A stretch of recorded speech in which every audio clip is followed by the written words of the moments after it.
Guys, that was a really weird wave. Anyways, I am obviously back. It is Friday. The first video went up on Monday, so 3.5, maybe 4 days ago. A bunch of you were messaging me afterwards, asking when the next video was going to be. I'm not going to say released because this isn't an album, but recorded and put up on YouTube, because quite a few of you are pretty anxious to get started with the ketogenic way of eating. So I thought that the next best thing to talk about would be macronutrients.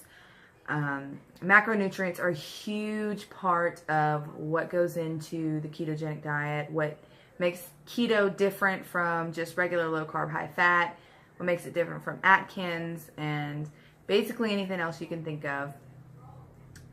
And because it is so important to understand macros, for short, macronutrients, macros, blah, blah. It is so important to understand what macros are in order to be successful on keto.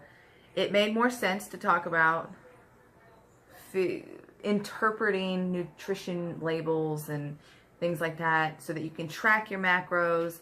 I'm going to tell you where to find what your macros should be using a calculator online. There's a ton. You can actually just Google keto calculator, and all of them use a pretty generic equation. It takes into consideration your height, your weight, your gender, your activity level, because obviously if you're sedentary, you're going to need less calories, less fat, less protein, versus if you're mildly active. Google keto calculator after you watch this video and get a kind of sort of toes wet introductory understanding of what macros are. Google a keto calculator, get your macros, and you are almost 100% ready to go. So to jump right in, y'all, this is so awkward. I'm sorry. I'm going to have to apologize way in advance for this video. Not only for the mess behind me, but for the lighting, for the camera keep going. I'm recording this on my cell phone. It is sitting on top of a Huggies box because I don't have a tripod. I don't have any notes today because I didn't make any notes. I don't know why I didn't make any notes, but I didn't. I just thought I was just going to wing it, and now I'm scrambling. So I need to refocus and tell you what macros are. So every food that you eat has calories, and calories come from 3 different nutrient groups, either separately or combined.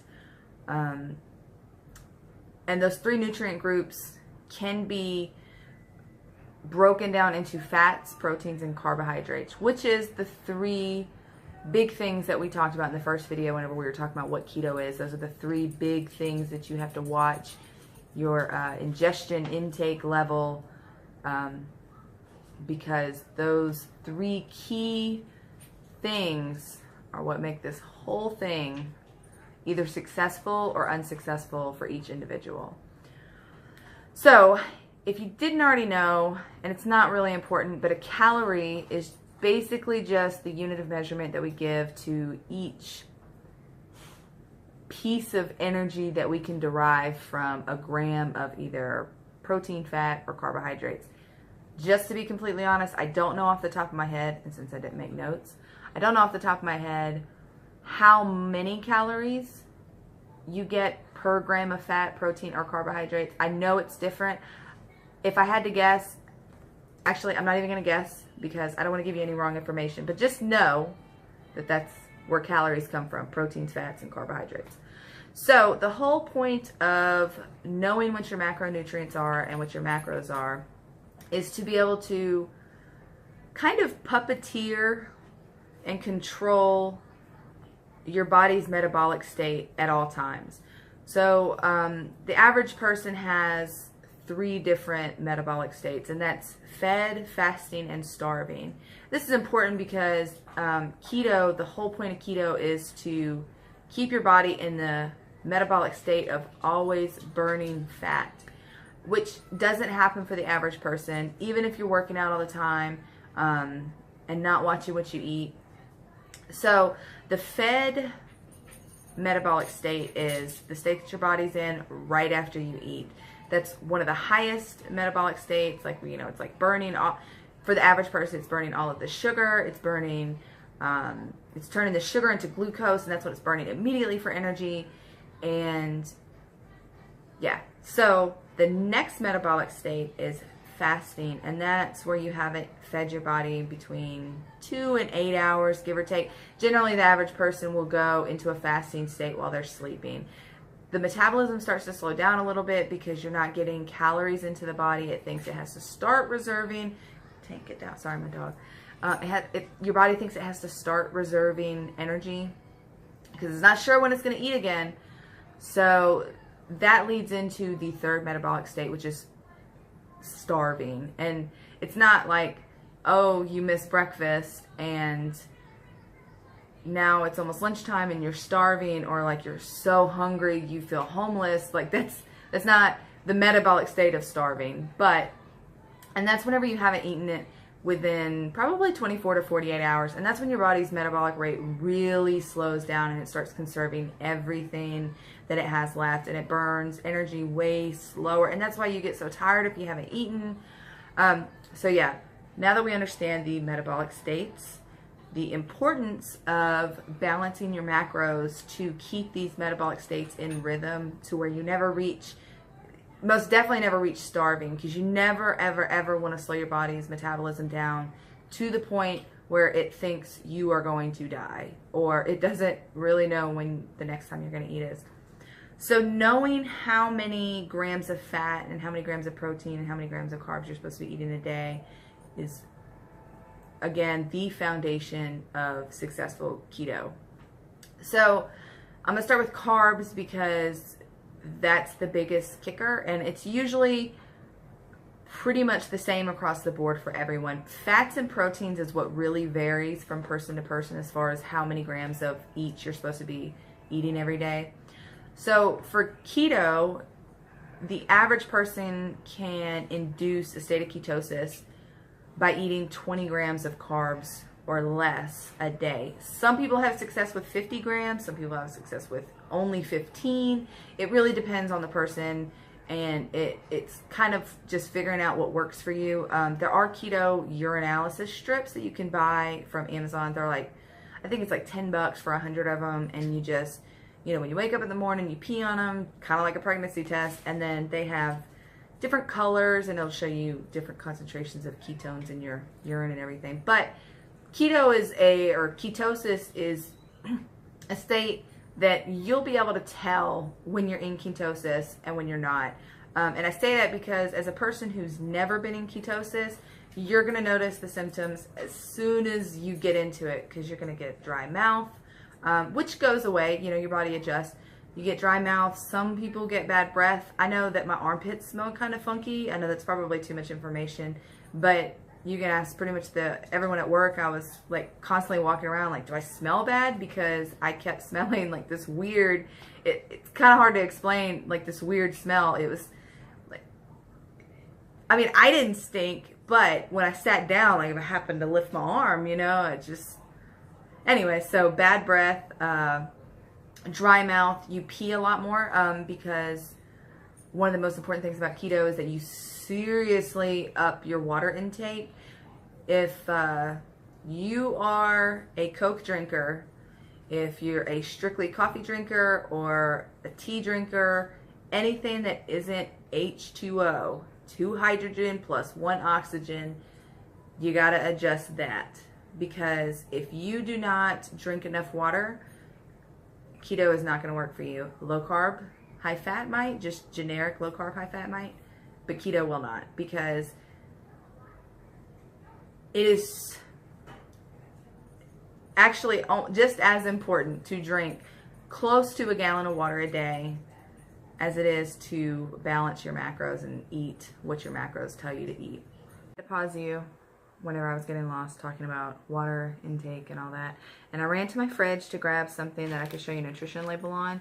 I'm not insulting anyone's intelligence or assuming that none of you have ever seen a nutrition label, but it has nutrition facts on it, which I need to properly explain myself with the fats, proteins, carbs ratio that we've been talking about this whole time with macros.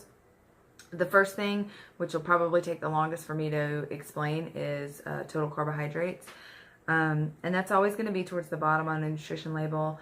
If you ever see a nutrition label that doesn't have total carbohydrates, there's something wrong, and I probably wouldn't eat it if I'm being completely honest. Even if the total carbohydrate count is 0, it's still required to be on a nutrition label, because one of the things that makes up total carbohydrates is sugars, and sugars is like one of those big things that you're not allowed to not say is in your food if it's in your food. So, hopefully this won't be blurry. These are some carb balanced tortillas. They're supposed to be lower carb. I bought them months and months ago, and looking on the pack now, they expired in May. I haven't eaten any since at least May for sure, but these will be going in the trash afterwards. But they'll make a good example. So, if you can see this, right towards the bottom, there is total carbohydrates, and for this particular food item, which is serving size is 1 tortilla, these have 19 grams of total carbohydrates. And let me hold this back up.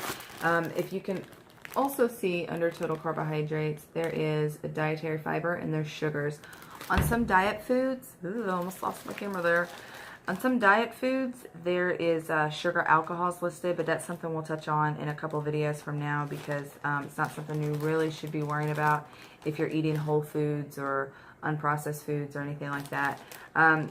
You'll see it a lot if you try to like sneak fake, and I say fake because like the Atkins candy bars has a lot of sugar alcohol in it, or even, Walmart now has this ice cream. I call it fake ice cream. It's actually real ice cream. It's delicious. I haven't had real ice cream in so long. I almost prefer this over real ice cream. Anyway, it's called Halo Top, and it on its nutrition label, it has total carbohydrates, dietary fiber, sugars, and sugar alcohols, which is, again, a completely different thing. So anyways, sorry, I'm a little weird. I'm looking at the bottom of my camera to try to figure out how much recording time I have left. Had to switch storage locations just now. Anyway, so I was saying about fibers and sugars and sugar alcohol. Sugar alcohols we're not getting into right now. I just want to talk about total carbohydrates versus net carbs, and how to get to the number of net carbs, if that's what you're going to be tracking, by subtracting fiber from total carbs. So again, these tortillas had 19 grams of total carbohydrates, and there's 15 grams of dietary fiber. Let me preface this by saying you never, ever, ever subtract sugar from your total carbohydrates, because sugar will always, always, always affect your blood sugar, and that's why we count it. Fiber doesn't. There's 2 different kinds of fiber. There's soluble and insoluble. The difference between them is exactly how it sounds. The soluble your body can digest, not completely, but more than it can digest the insoluble fiber. Generally speaking, by the time your body does digest fiber, it has no bearing on your blood sugar. So that's why we don't count it. The whole point of, well, what we count as carbs is things that affect your blood sugar, which will like increase your blood sugar. It'll make it spike, and in turn cause your body to burn glucose, or glycogen is actually what it's burned as in the body. So that's how on the front of this package it says 4 grams net carbs. That is how they arrived at that 4 gram number. They subtracted 15 from 19 and they got 4. It is completely up to you when you're doing keto, whether starting or been on keto for a while, if you want to count total carbs or net carbs. Sometimes I count total carbs, sometimes I count net carbs. It depends on if I'm in a stall, depends on what I've eaten that day, on what's more convenient about making me feel better about what I've eaten. Generally, if I eat a lot of leafy greens, I'll count if I eat a lot of leafy greens, I'll count net carbs. Things like broccoli, generally the darker, leafier vegetables are the ones that you are allowed to eat with keto. Corn is really kind of a no-go. Carrots, I'll eat carrots every now and then. I don't put carrots in things, but if they're on my salad, I definitely don't take them out. But carrots are pretty starchy. They tend to have a lot of carbs. But broccoli is one of my favorite things to eat on keto. And I don't want the carbohydrate content of broccoli to scare you away from it. I think it's a cup. I think a cup is a serving size. And there's 6 grams of carbs in each cup of broccoli. So if you're putting yourself on a 20 gram of carbohydrate a day limit, 6 grams on 1 cup of broccoli is kind of like a big deal. You don't really want to spend all of your allowance in one arcade or on one game in the arcade. But there's 2 grams of net carbs, or there's 2 grams of fiber in every cup of broccoli. So you only have 4 grams of net carbs. So it really kind of depends on how you want to do it. So the next thing is protein. Protein is kind of a tricky thing, because protein, if you ingest too much of it, if you ingest more protein than your body needs to sustain its muscle mass, then your body will store protein as glycogen in the same way that it stores sugar as glycogen, and it'll either get burned up as sugar or it'll start storing as fat. So I actually notice a difference. If I eat red meat for lunch, I don't eat red meat for dinner. I never eat red meat twice in one day. If I do, I know I've had too much protein. Matter of fact, yesterday I had a steak for lunch, and then for dinner I had 3 eggs and 4 strips of bacon, which sounds like a terrible lot, but don't judge me. I was way over my protein. I know that I probably kicked myself out of ketosis, because this morning I had gained half a pound, which was probably water weight. But it's a noticeable difference if you eat too much protein. If you're not in the gym burning off that protein, and your muscles aren't, burning all that and needing protein to restore the muscle, like with its amino acid and everything, then protein's going to get stored as sugar. So it's kind of a fine line that we straddle with keto. You don't want to not eat any protein. You definitely don't want to not eat protein, because if your body's not getting any protein, you're going to start losing lean muscle mass, which, in case anybody forgets, your heart is a muscle, and while it wouldn't probably be the first thing to start deteriorating, you don't want to ever allow your muscles to just start melting away. But you also, again, don't want to eat too much protein. There was something else I wanted to say about protein. Oh, I touched a little bit on the last video about the difference between the Atkins diet, specifically the induction phase, and keto.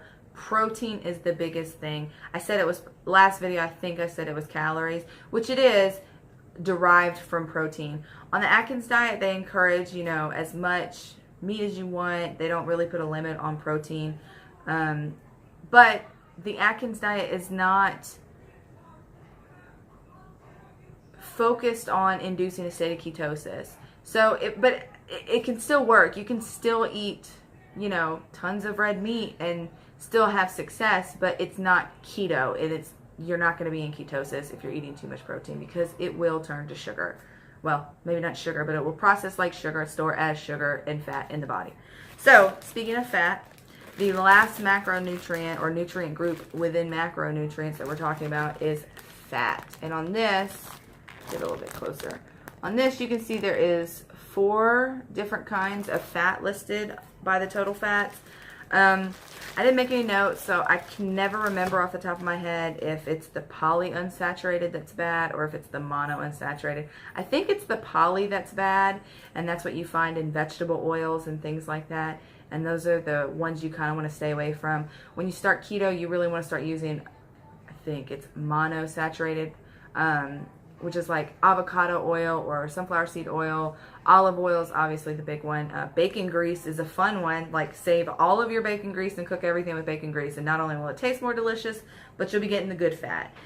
Trans fat, I don't really even pay attention to anymore, because I think the FDA came out with a law by, I think it was 2020, they gave to food manufacturers that they had to remove all trans fat from their food. So you don't really see too many grams of trans fat in anything nowadays. If you do, or if I haven't really paid attention.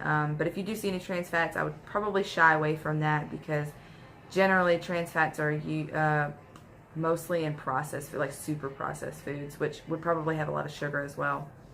Saturated fat is not a bad one.